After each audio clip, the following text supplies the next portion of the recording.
हेले आहुरी बहुत भल काम करियो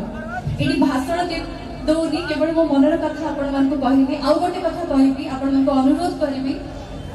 मते आपण माने निश्चय सहायता करिवे सहयोग करिवे आशीर्वाद करिवे मु निष्ठार सहित आपण मान सेवा करिवे।